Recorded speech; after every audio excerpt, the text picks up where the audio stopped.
Okay, going on. I've been to the hardware store. When I left that, I then another regular stop for me. A regular stop for me is the meat market, just outside of Roaring Spring. Frederick's Meat Market, I think it's called. Uh, a new. They're in a new building. It used to be just a tiny thing. But anyway, I went in there, and I was looking for my weekly pound and a half of bulk sausage, which I use for breakfast.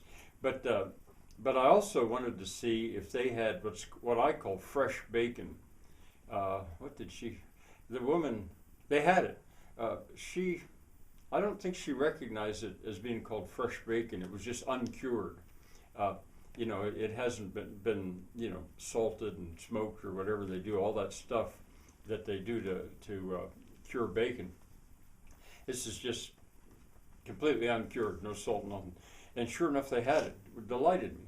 And I had a good conversation with an older lady there, who's the one I've picked out for. She seems to know a lot about cooking the old way, and I was talking to her about that. The way farm people cooked around here when I was a boy. Uh, it was great, and so we just had that conversation. She's helped me, giving me advice with what I'm doing with the meat I buy there. Well, anyway, let's see. I didn't even bother to ask if anybody spoke Pennsylvania Dutch there, because they would be just too busy there. That would not be a place for me to find an informant. So I went, and now I was heading to Danny Kaye's. No more stops. I went there, and I got there. Oh, but the light on my dashboard said check engine. And I thought, oh boy, a snowstorm's coming. I maybe shouldn't have come anyway. Now I got to drive home looking at a light that says check engine. But I said, what am I going to do? I'll just go. So I parked and I went in. And Danny Kaye was, or not Danny Kaye, Sheena was there, of course. And there were a couple other people there at the time, girls. And she expected me. I had told her I was coming. And she said, how are you doing today? And I said, I'm doing pretty good, but tell you the truth, my dashboard light just came on and said check engine, so I'm going to have to drive home wondering what's that about. I said, it's probably just low on oil, I don't know. And she said, do you want Brett? That's her boyfriend. Brett can check it for you. He's got one of those computer things that'll analyze it. And I said, well, I don't know, maybe. And so anyway, we talked about this and that, and and I got some bread. She's still producing bread. We talked about sourdough starter. I'd actually brought some in case she wanted it, but she wasn't ready yet for sourdough starter. But she bakes bread now with her bread machine. I had kind of inspired her to get one unintentionally, just talking about bread, and she'd made up her mind to get herself a bread machine. But anyway, just kind of typical conversation. And I asked her, no, I'll save that for later. So then Brett came down finally, and he had a young man with him. They're both young men. And he said about, he would come out, and he knew about that. And I said, it's going to be dangerous, isn't it? And he said, he's done it for 14 years. He's used to it. And has a chainsaw with a 3-inch cutter bar on it. He's not afraid of cutting a really big tree down. I said, well, good. And then when do you want it done? I said, well, not in this snowy weather, in the bad weather. We might as well wait for a little better weather. And he said, yeah. So it's set up. He'll come end of February, March, something like that, and he'll cut it down. And he'll saw it up into firewood lengths, and that was what I was hoping for. And what else? Well, I can't recreate everything here, but Danny, or I said that Sheena told me, you maybe would have some idea about what might be wrong with my car. That'd say check engine light, and he said, well, yeah, I have what I need to check it out up there in the shop. I'll go get it. We'll look at it. And Sheena said, Frank, didn't you want to see his shop? And I said, yeah, actually, I'd like to see your shop. And so I went up into the building back there, and it was big, empty, super clean. He's a detailer, car detailer. That's guys that fix up cars to sell them, to make them look their very best. That's what he does is he mows lawns and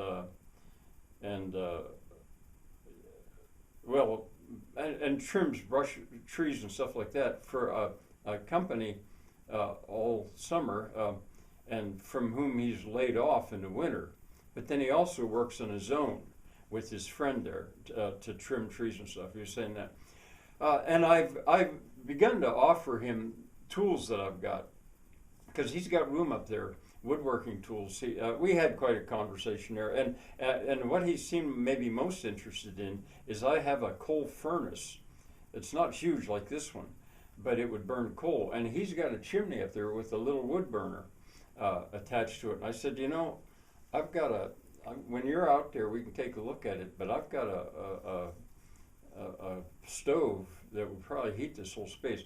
So anyway, that was a delightful conversation. Went back down, and he went to the car, plugged his thing in, said, you know, nothing to it, and he looked and checked various things out and stuff, and he said, oh, it's an oxygen sensor. That's not a big deal. He said, I wouldn't worry about it if I were you, but I fixed it.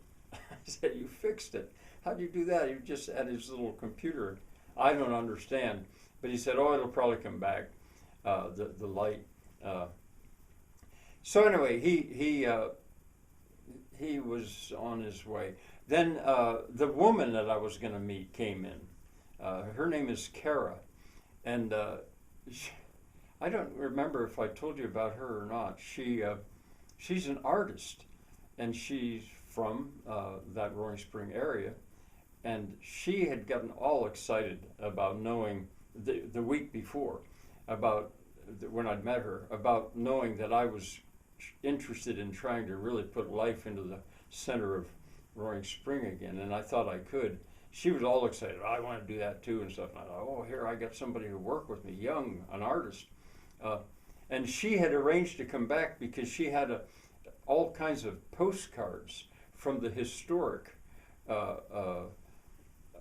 Roaring Spring area, a whole collection that she'd gotten from an older man related to her, I think. And she wanted to show them to me, and she brought them in. And she was kind of in a hurry because the weather was just getting so bad. And she said her partner, who was waiting in the car, he'd get mad at her if she'd stay too long, because he really didn't like driving in this weather to get back to, even though it was just real close where they were. So that conversation, once again, I can't duplicate all of this, but I told them about, I was looking for an informant for Pennsylvania Dutch, and they said, yeah. Oh no, she said she knew somebody.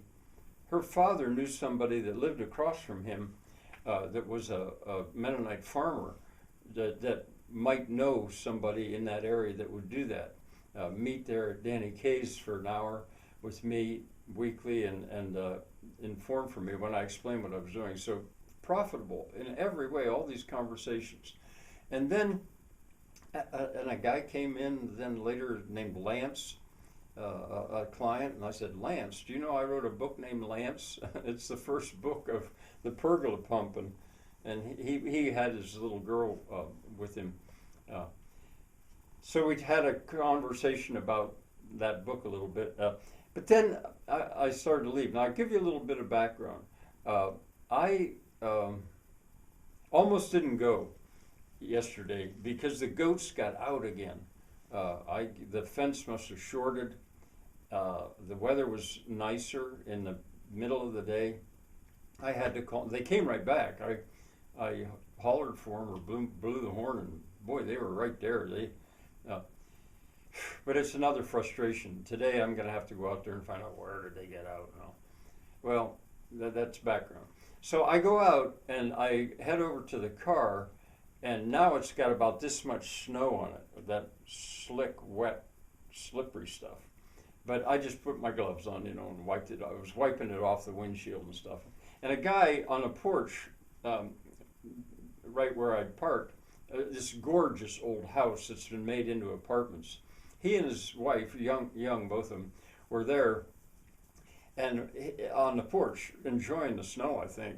And he said, "Oh no, he'd been sweeping his porch off." And he said, "Hey, do you want me to do that? You want some help?" I said, "Oh no, I think I got it. It's coming right off." And he says, "You sure? I got a broom right here. I use just for that." and I said, "Well, yeah, I'm not proud. I'll borrow your broom." And I'm out there sweeping this off, sweeping the car off and stuff, and we talked a little bit more, and I one thing led to another, and I said to him, do you work here? I always do that, to find people and find out about people in Roaring Spring. He said, "Yeah." Well, what do you say he does? Landscaper, once again. He says he mows and various things. He's like a jack of all trades, he says. And I said, "Well, of all your trades, what do you like to do the best?" I'm trying to find is he a craftsman of some kind, in a way? And he says, "Well, probably fencing." What do you mean fencing? Building fence? What kind of fence? Repairing fence? And he said, "Oh, all kinds. Build it, repair it. Oh, that's what I like to do the most," he said. And I thought, what kind of a world am I living in? I didn't get, yes, I did get his name. Oh, what was his name? I can't think of it right now, but I know where he lives. And I wish I'd found out more about him, because I bet I can get him to come out and help me with my fence, and it won't be very expensive. What is his name? I'll think of it eventually. So anyway, I was really getting concerned about going. I didn't go to the brewery. I wanted to, but I said I got to head home. So I came home. I went over Sproul Mountain. It's a different road. It's the same mountain, but the Sproul Mountain road is not quite so steep. I went over that, and boy, cars were creeping. And coming down the far side, this side, I was glad. I got behind a car that was going so slow you could almost walk that fast, because whoever was driving this car did not want it to start sliding down the mountain, and that suited me just fine. So we came creeping down the mountain, and then I only slid a little bit once I got here in the Dutch Corner again. I got home. What a trip. All right, bye for now.